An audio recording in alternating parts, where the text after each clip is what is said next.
আমার মাথা হতে পাও পর্যন্ত সারাটা শরীর গুনায় জর্জরিত হয়ে গেছে। এই বাকি শরীরের মধ্যে তোমার পবিত্র হাত দিয়ে আমাকে স্পর্শ করিও না। একবার সুবহানাল্লাহ। আনিসুর রহমান ডাক দিয়ে বলেন, পাপ করেছে বিদায়, পাপ কি তোমার শরীরে লেগে আছে নাকি? বলে হা হা, লেগে তো থাকারই কথা। আমি এত বড় পাপী, আমি এত বড় গুনাহগার, আমি মায়ের সাথে চরম বেয়াদবি করেছি, মায়ের সাথে আমি আমার দুঃখ বেদনা করেছিলাম, মায়ের অভিশাপে আজ আমার এই পরিণতি। এবার আনিসুর রহমান তাকে করে নিলেন। করে নেওয়ার পর 7 দিন যেই লোকটা কোনো আহার করে না, ভালো ভালো খাবার পাইলে কেমন মনে তৃপ্তি দিয়ে খাবার খেতে মন চায়, কথা ঠিক না বেঠিক?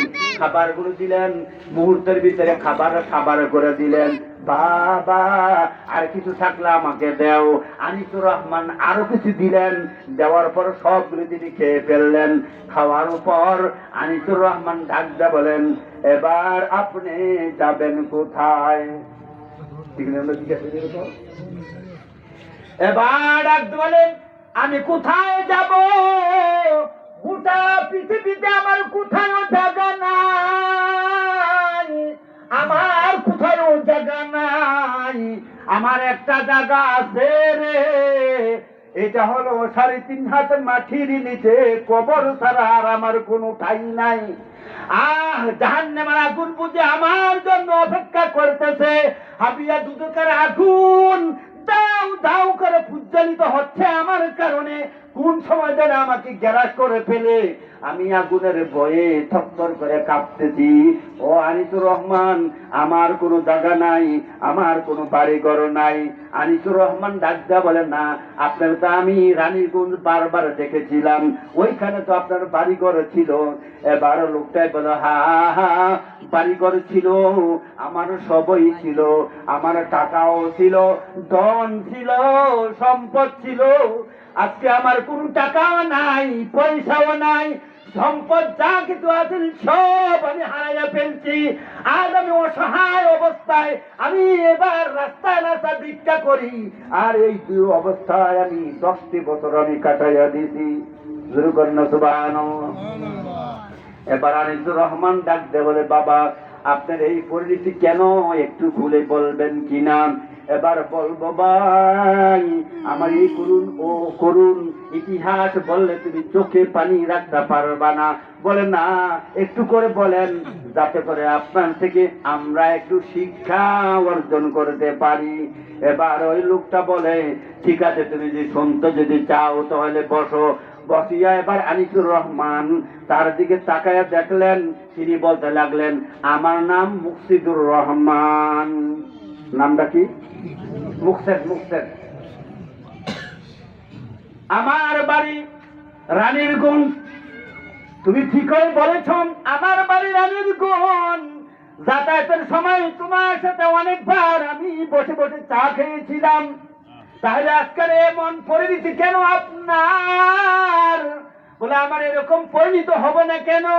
আমার এই হাতটা অকেজ হয়ে গেছে, কেন অকেজ হয়েছে জানুনি? বলে, একটু করে আপনি বলেন। এবার বলতে লাগলো, ভাই আমার নাম মুকসিদুর রহমান, আমার বাড়ি রানীরগঞ্জ, আমি সেখানে আমি থাকতাম। যখন আমি রানীরগঞ্জে যাইতাম, যখন আমি ওই গ্রামে আমি থাকতাম, আমার মা থেকে শুনেছি, আমার জন্মের পর কয়েক মাসের পরে আমার বাবা দুনিয়া থেকে চিরবিদায় হইয়া যায়। আমার বাবা চিরবিদায় হয়ে গেলেন, আমি আমার বাবার সেবা করার মতো আমার সৌভাগ্য হলো না। শুধু পৃথিবীর বুকে আসিয়া আমার মা জননী পেয়েছিলাম, কিন্তু আমি হতভাগা। আমার মা দুঃখনী মা, যেই মা আমাকে এত কষ্ট ক্লান্তি করেছিলেন, যেই মা আমাকে মানুষ করাইবার জন্য চেষ্টা করেছিলেন, আমি কিন্তু মানুষ হই নাই, বরং একটা জানোয়ার ছাড়া আর কিছু হই নাই। এবার আনিসুর রহমান জিজ্ঞাসা করলেন, আপনি সবটুকু আপনি খুলিয়া বলেন। এবার ওই লোকটা মুকসিদুর রহমান বলতে লাগলেন, বাবারে, আমার বাবার মৃত্যুর পর আমি সংসারে বড় অভাবী ছিলাম।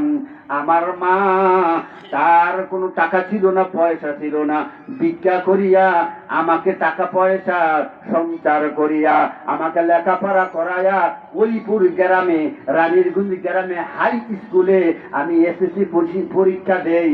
এসএসসি পরীক্ষার কয়েকদিন পর আমার রেজাল্ট ফার্স্ট ডিভিশন পাস হইয়া যায়। মা আমার জন্য কত কষ্ট ক্লান্তি করে টাকা অর্জিত করে আমাকে এসএসসি পরীক্ষা পাস করায়। এসএসসি পরীক্ষার ফার্স্ট যখন মায়ের কানে যায়, মা এত আনন্দ হয়েছিলেন, মা এত আনন্দ উল্লাস করেছিলেন। মা আনন্দ আর উল্লাসের ছুটের কারণে 1 কেজি দুধ কিনিয়া মা গরম করিয়া আমাকে একটি গ্লাসে দিয়া সবটুকু দুধ মা আমাকে খাবার দিলেন। আমি সবটুকু দুধ আমি পান করে দিলাম। পান করার পর মায়ের দিকে তাকায় দেখি মায়ের চোখ দিয়ে ঝর্ণার মতো জর করে পানি পড়িয়া যায়। আমি জিজ্ঞাসা করলাম, মা তোমার চোখে কেন পানি আসিয়া যায়? বলে, না না, এটা দুঃখের কোনো পানি নয় রে বাবা, এটা হলো আনন্দের চোখের পানি।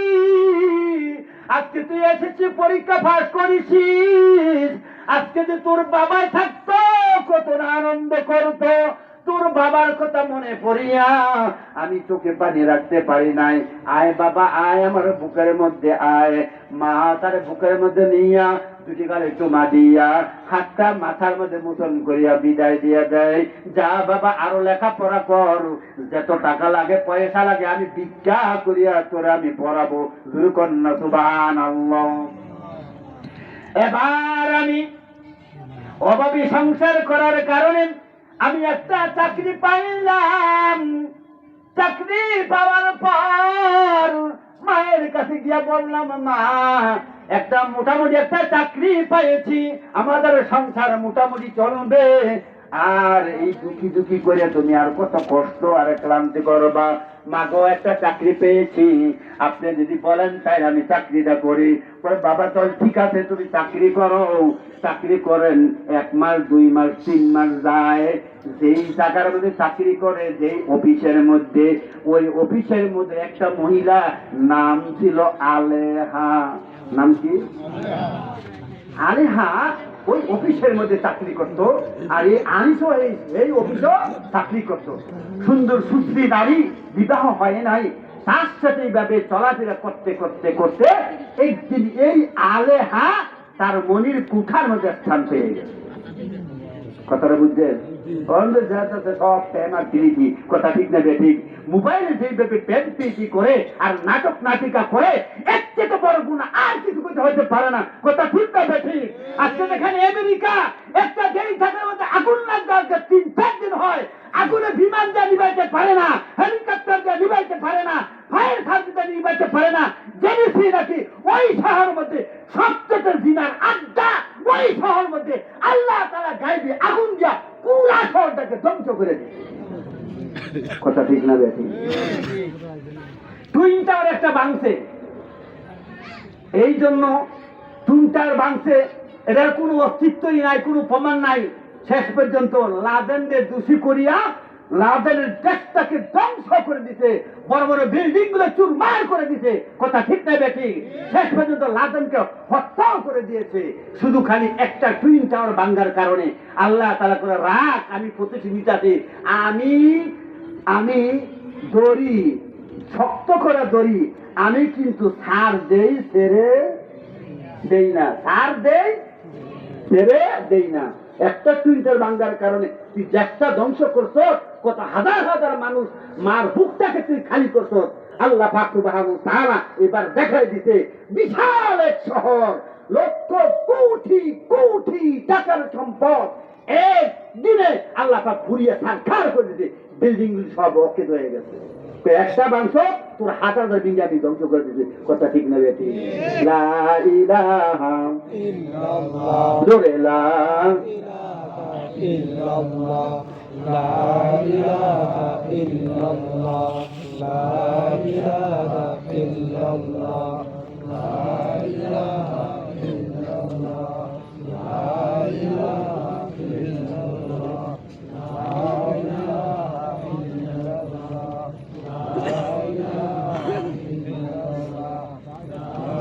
পাকা নেই পাকা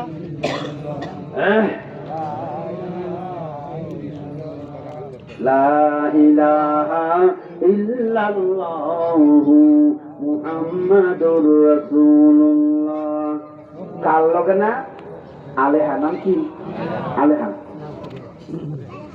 সুন্দরী নারী, তার সাথে চলাফেরা করতে করতে এক পর্যায়ে তার মনির কুঠার ভিতরে আশ্রয় নিয়ে যায়। একদিন খুশির ঠেলায় বলে, আলেহা চলো আমার বাড়িতে, তোমাকে নিয়ে আমি যাব। এবার আলেহাকে নিয়ে মায়ের বাড়িতে যখন নিয়ে যায়, মা যখন আলেহার দিকে তাকায়, জিজ্ঞাসা করে, বাবা এটা কে? বলে, আমার সাথে চাকরি করে, আমার সঙ্গিনী আমার সাথে আসছে।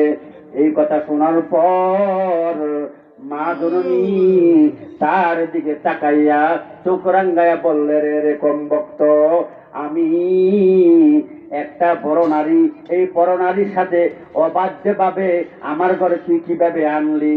তুই তাড়াতাড়ি করিয়া এই মহিলাটাকে তাড়াইয়া দে, আমার বাড়িতে আর কোনোদিন আনবি না। শুরু কর না সুবহানাল্লাহ। এবার 1 বছর পর ওই জায়গায় চাকরি করে বটে আলেহার সাথে কোথায় কোথায় এক সময় বলে ফেললো। আলেহায় বলল, আমি তোমার ছাড়া আমার জীবন চলবে না। এবার আনিস বলে, এবার বলে ও মুকসেদ বলে, আমিও তোমার ছাড়া বাঁচবো না, চলো আমরা দুইজনে কোড়ের মধ্যে যা বিয়া পড়িয়া লই।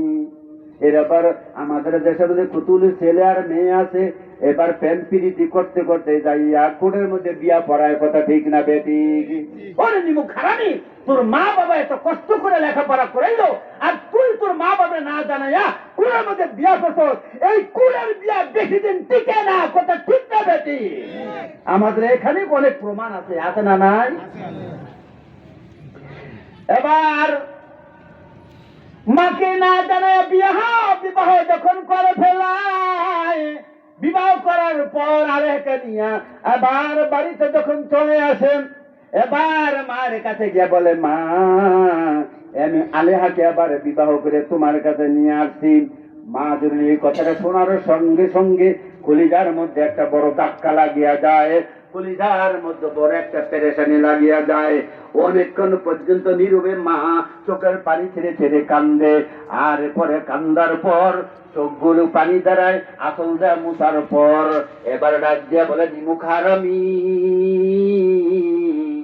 আমার বড় আশা ছিল আমি মন মতো তোর একটা আমি বিয়া করামো, তুই আমার কলিজার মধ্যে একটা আঘাত দিয়েছ, আমার কলিজারে তুই খান খান করে দিত। ওরে নিমুখ হারামি, তুই আমার ঘর থেকে এই মুহূর্তে বাড়িয়া যা, আর কোনোদিন আমার ঘরের মধ্যে আসবি না। এই কথা বলার পর পাড়া পড়িশির লোকেরা আসলে বলে, এগো মা, আপনি তো বহুত কষ্ট ক্রান্তি করেছেন, বিবাহ যখন করিয়াই ফেলছে, তাহলে তার ঘর থেকে বাহির করিয়েন না, আপনার সেবা করবা আপনারা দিয়ে দেন।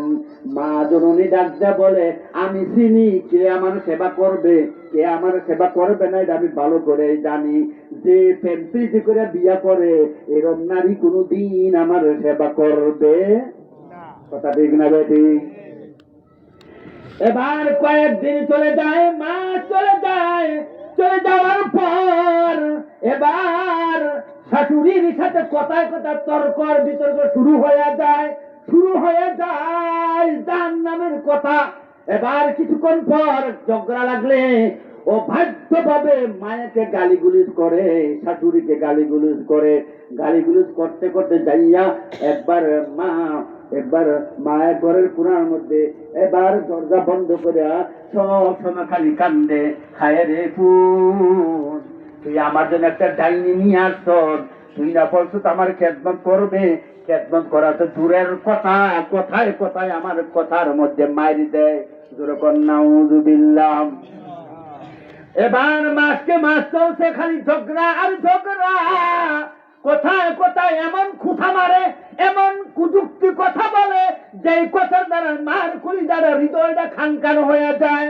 মা বারবার সন্তানকে ডাক দেয়, বলে সন্তান রে, এই নারী আমার কোনোদিন সেবা করবে না, একদিন না একদিন সে আমাকে মারিয়ে ফেলবে, আমি আমার বুঝার আর কোনো বাকি নাই। আমি এবার মুকসেদ বলে, মা তুমি এই সমস্ত বাজে কথা কইও না, আমার স্ত্রী কোনোদিন আপনাকে বকাবকি করতে পারে? কথা ঠিক না বেটি?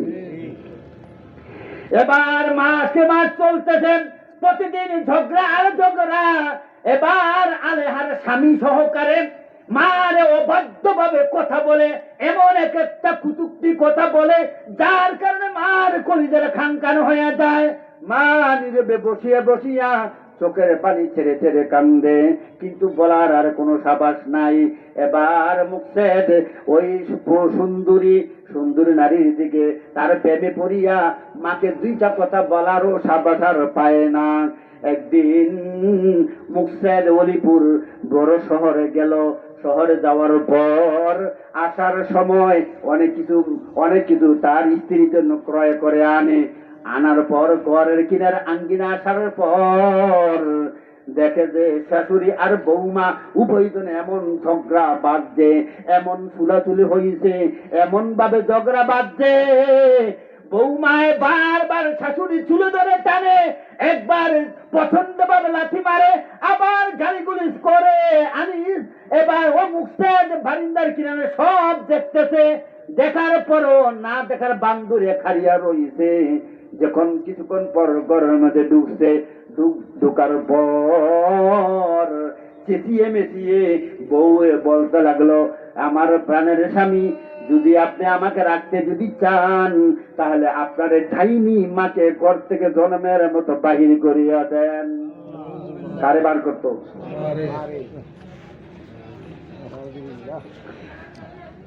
এবার মুকসেদ বলেন,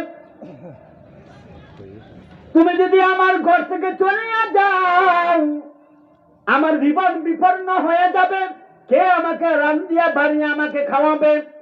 ও আমার প্রাণের স্ত্রী, তুমি ঘর থেকে বাইর হয়েও না, আমি তোমার প্রেমে এমন একটা মগ্ন হয়ে গেছি, আমি মাকে কোনোদিন তুচ্ছ করে, মাকে কোনোদিন তোমার সাথেই কথা বলছি, মায়ের পক্ষে কোনোদিন আমি যাই নাই। আজকে যখন তুমি চলে যাবার কথা বলো, তুমি যাইও না, আমি আজকে সিদ্ধান্ত নিয়েছি, এই টাইনি বুড়িকে আমি ঘর থেকে বাইর করে দিব। দুরকন্নাউযুবিল্লাহ। কিছুক্ষণ পর মুকসেদ তার শরীরের ভিতরে এমন একটা ঝুঁস আসিয়া যায়, সারা শরীর থরথর করে কাঁপা আরম্ভ করে দিল। কাঁপতে কাঁপতে এক পর্যায়ে ধৈর্য হারা হয়ে মায়ের কাছে যাইয়া দুই হাত দিয়ে এমন দূর একটা ধাক্কা মারলো, ধাক্কা মারার সাথে সাথে মা দুনি খাড়ের মধ্যে মাথাটা ঠাস করা লাগিয়া জমিনের মধ্যে ঝুঁস হয়ে পড়িয়া যায়। মা গলা কাটার মুরগির মতো এবার ছটফট করে কন্দন করতে আরম্ভ করিয়া দেয়। কানতে কানতে মা অস্থির হইয়া যায়।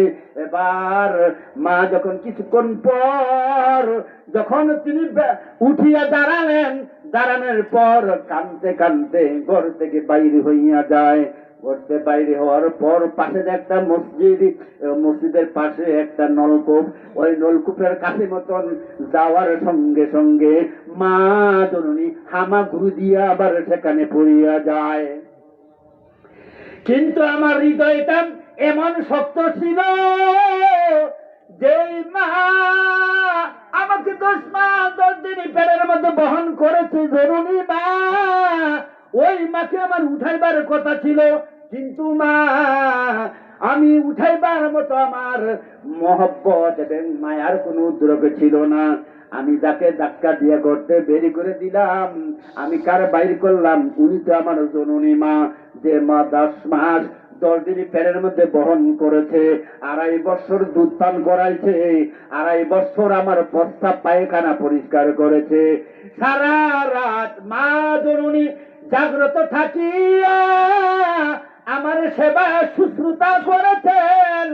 আমি অসুস্থ হয়ে গেলে মা জননী সারা রাতের ঘুমাই নাই, তৈলগুলি গরম করিয়া আমার সারা রাত দেহের মধ্যে মালিশ করেছিল। কায়ম্য ভাবে আমার আল্লাহ তাআলার দরবারে কান্দিয়া কান্দিয়া বলছিল, আল্লাহ আমার সন্তান হায়াত তুমি বাড়াইয়া দাও, রোগ থেকে মুক্ত করিয়া দাও। কত না আমার জন্য মা এত কষ্ট করেছিলেন, যেই মা আমাকে 2.5 বছর দুধ পান করাইছেন, যেই মা আমার প্রস্রাব পায়খানা পরিষ্কার করেছেন। শীতের মাসে আসলে মা জননী আমাকে ডান পাশে নিয়ে শুয়াইতেন। কিছুক্ষণ পর মা হাতটা বাড়াইয়া দেখে আমি প্রস্তাব করে দিয়েছি, মা জননী ডান পাশ থেকে নিয়ে আমার আবার বাম পাশে শোয়াইছিলেন। শোয়ানোর পর কিছুক্ষণ পর হাতটা বাড়াইয়া দেখে আমি আবার প্রস্তাব করে দিলাম। মা জননী আবার এখান থেকে প্রস্তাব পরিষ্কার পরিচ্ছন্ন করিয়া মায়ের বুকটার মধ্যে লইয়া নরম লেপটা দিয়ে আমাকে গরম করে রেখে দিয়েছিলেন। ওই মা, আমি যে তাকে ঘর থেকে বাইরে করে দিলাম, একটা বারও আমি তার দিকে আমি তাকাইলাম না, একবারও মায়েকে আমি ধরিয়া ঘরের মধ্যে আনলাম না। আমি এমন প্রচন্ড হৃদয় ছিলাম, ঘরের মানুষ আসিয়া বলে, রে কম ভক্ত, তুই কান্দা করলি কি? তোর মারে যে ঘর থেকে বাহির করে দিলি, তুই তাড়াতাড়ি যাইয়া তোর মায়ের পায়ে ধরিয়া মাপসা। তোর মা যদি মাপ দেয় তোর সাফল্য কপাল হয়ে যাবে, আর যদি তোর মা যদি তোর মাপ না দেয়, জানিয়া রাখিস কিছুদিন পর ভিক্ষার ঝুলি নিয়ে তুই ঘুরবি। গুরুকন্যা সুবহানাল্লাহ। আমি দম্ভ বলে অহংকার করে আমি সকলকে বলে দিয়েছিলাম, এই ডাইনি বুড়ি আমার জন্য বদদুয়া করলে কোনদিন এই বদদুয়া কাজে লাগবে না। দেখেননি কেমন কথা বলে? মা জননী ওইখানে হামাগুড়ি দিয়ে পড়ে গেলেন, থরথর করে কাঁপতেছিলেন। আর মা জননী উঠিয়া বসলেন, বসার পর দুইটা হাত বাড়াইয়া আল্লাহ তাআলার দিকে মুখখানা করিয়া আল্লাহ তাআলার দরবারে দুইটা হাত বাড়াইয়া বদদুয়া করে, আল্লাহ এই বিচারের বিচার পৃথিবীর কেউ করতে পারবে না রে মালিক, তোমার দরবারে আমি বিচার চাই, উপযুক্ত বিচার দুনিয়া তো করো, পরকালেও করিও। এই লাগলো, এই আগুন লাগলো, এই শুরু হয়ে গেল। মা ওখান থেকে খুব কষ্ট করে উঠিয়া কোথায় যে চলে গেলেন, মায়ের কোনো খোঁজ খবর আমি নিলাম না। এদিকে আমরা দুজন চাকরি করি, আর বড় স্বপ্ন দেখলাম আমাদের সুখের সংসার আজকের থেকে বোধহয় শুরু হয়ে গেল। আল্লাহ কয়, না না না, সুখের সংসার নয়, বরং সেটা আগুনের সংসার হয়ে দাঁড়াবে। কথা ঠিক না ঠিক?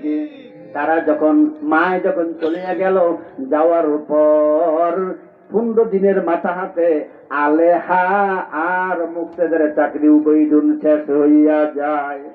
চাকরি নেই, কার বদদুয়ায়? আর যখন কার বদদুয়ায়? মার বদদুয়ায় চাকরি শেষ। এবার আলেহায় স্বামীর হাতে ধরিয়া বলেন, যে অভিযোগের কারণে আমাদের চাকরি চলিয়া যায়, এই অভিযোগে কোনোদিন কারো চাকরি যায় না। বুঝেছি বুঝেছি, আমার শাশুড়ি আম্মার সাথে বড় বেয়াদবি করার কারণে তার বদদুয়াটা খোদার আরশে আজিমে পর্যন্ত লাগিয়া যায়।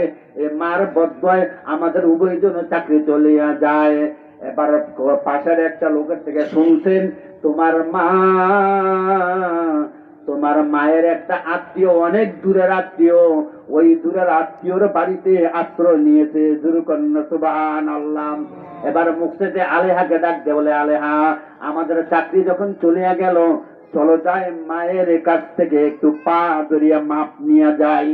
আলেহা সহ করে আসরের আগে দিয়ে রওনা হলেন। যাইতে যাইতে অনেক দূর, যাইতে যাইতে সন্ধ্যা হয়ে যায়। সন্ধ্যা হওয়ার পর লোকদেরকে ডাক দেয়া বলে, এই নামে একটা মহিলা অমুক গ্রামে অমুক জায়গায় আছে। বলে, অনেকদিন পর্যন্ত উনি অনাহারে অদ্ধাহারে কাটাইয়া দিতেন জীবন যাপন। তার কোনো খাবার নাই, তার কোনো কাপড় নাই, তার কোনো গোসল নাই, তার কোনো হিতার নাই, তার কোনো ঘর নাই। এমন অবস্থায় সুদাম দেহে নিয়ে একটা ঘরের মধ্যে পড়ে আছে। এটা কি তোমার কি হয়? পরিচয় দেয় না। বলে, আমাকে একটু দেখাই দেন কোন ঘরটা। বলে, এই ঘরটা। এই ঘরের মধ্যে যাইয়া দরজার মধ্যে লক করলেন। একটা লোকের দরজা খুলিয়া দিল। খুলিয়া দেওয়ার পর মায়ের দিকে তাকায়া দেখি রে, মা ধরনি কঙ্কালের মতন একটা সুদাম লাশ শুধু পড়ে আছে। মায়ের দিকে তাকানোর সঙ্গে সঙ্গে মা আমার দিকে তাকায়া চেহারাটা আবার আরেক দিকে করিয়া নেয়। আমি আর আলেহা তাড়াতাড়ি করিয়া মায়ের ওই দিকে চলিয়া যাই। মায়ের কাছে গিয়ে মাপ চামু, মাপ চাইয়া মার থেকে ক্ষমা নিমু, কিন্তু ওই পাশে যাওয়ার আগে আগে তাকায়া দেখি মা যদি আর এই দুনিয়ার বুকে আর নাই। মা জননী এমন দূরে চলিয়া যায় যেখানে গেলে আর কোনদিন মানুষ আর ফিরে আসে না, এমন দূর দেশে চলিয়া যায়। সে হতবাগা, এমন হতবাগা, তারা দুইজন তারা চিৎকার করে কাঁদতে লাগলো, হায় রে এমন দুর্ভাগা আমরা, মায়ের কাছে আসার পরও মায়ের কাছে মাপ দিতে পারলাম না, এর আগে আগেই দুনিয়া থেকে চিরতরে বিদায় হইয়া যায়। এবার আসেন মায়ের বদুয়া কিভাবে লাগে দেখেন। ও মুসলমান, ও আমার সন্তানেরা, ও আমার বাবারা, ও আমার যুবকেরা, মায়ের সাথে কোনোদিন খারাপ ব্যবহার করিও না, বাবাকে তুচ্ছ তাচ্ছিল্য করিও না, চাকরি পাও বিদায় মায়ের খবর নাও না, বাবার দুটো টাকাও দাও না, একটা লুঙ্গি বা একটা গামছাও তুমি কিনে দাও না। জানিয়া রাখো তোমার এই জীবন জীবন নয়, তোমার জীবন আসবো ভিক্ষার ঝুলি ছাড়া আর কিছু নয়। কথা ঠিক না বেঠি? এবার তারা দুইজন চলে আসলো বাড়ির দিকে। বাড়িতে আসার পর এবার আলেহা বলল, আমাদের তো চাকরি নাই, তুমি একটা কাজ করো, পাশের বাড়িতে গিয়ে তুমি কিছু কামলা দাও, কামলা। এবারে কামলা দিতে যায়, 2-5 দিন না যাইতে তার ডান হাতটা অবশ হইয়া যায়। মায়ের বদুয়া লাগে না? আর কোন লাগে কিনা লাগে না? এবার বড় ডান হাতটা অবশ হইয়া যায়। ডান হাতটা অবশ হওয়ার পর 2 দিন পর আমার ডান চোখটা বন্ধ হইয়া যায়। শুরু হয়ে গেল আল্লাহ তাআলার লীলা খেলা।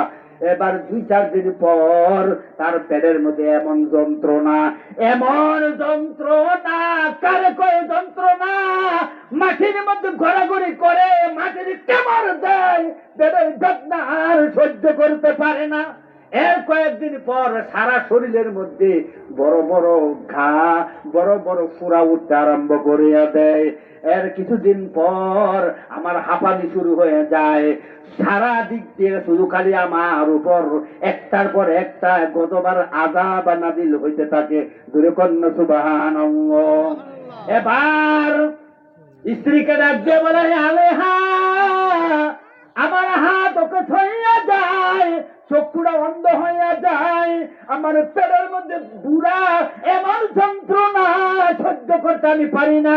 আবার আমার সারা শরীরের মধ্যে গা, ডান পায়ের মধ্যে আমার এমন একটা বড় বুড়া ফুরা হয়ে যায়, যেটা এমন যন্ত্রণা সহ্য করতে পারি না।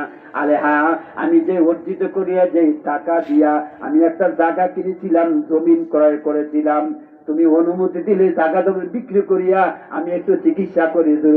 সুবহানাল্লাহ। আলেহা বললেন ঠিক আছে। এবার গড় বেচলো, বাড়িও বেচলো, এবার জায়গা জমি বিটা বাড়ি সব কিছু বিক্রিয়া এবার বড় ডাক্তারের কাছে চিকিৎসা করতে যায়। আমার আল্লাহ তাআলা বলে, পৃথিবীর যেই জায়গায় যাবি রে কম ভক্ত, পৃথিবীর কেউই করতে পারবে না আমি আল্লাহ যদি তোর সুস্থ না করিয়া দেই। কথা ঠিক না বেটি? এবার বড় বড় ডাক্তার কাছে যায়।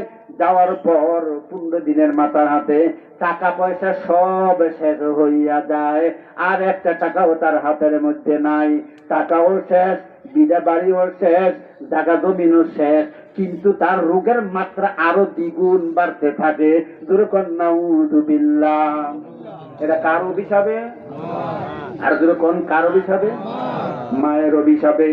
এবার এবার এবার আলেহায় বলতে লাগলো, তুমি চাকরিও শেষ, তোমার চোখটাও শেষ, তোমার ডান হাতও শেষ, তোমার পাও শেষ, সারা শরীরের মধ্যে ঘা, আবার বড় বড় ফুরা। এই লোকটাকে আমি কার কোনোদিন সেবা করতে পারবো না। এবার আমার পথ আমি ধরি, তোমার পথ তুমি ধরো। শুরু হয়েছে খুদার লীলা খেলা। কথা ঠিক না বেঠি? এবার আলেহায় বলতে লাগলো, ও আমার স্বামী, আর তোমার স্বামী কর যোগ্যতা আর তোমার নাই, আমি তোমাকে এখানে ফেলে আমি চলে যাই আমার বাবার বাড়িতে। কিছুক্ষণ পর সে সত্যই চলে গেল।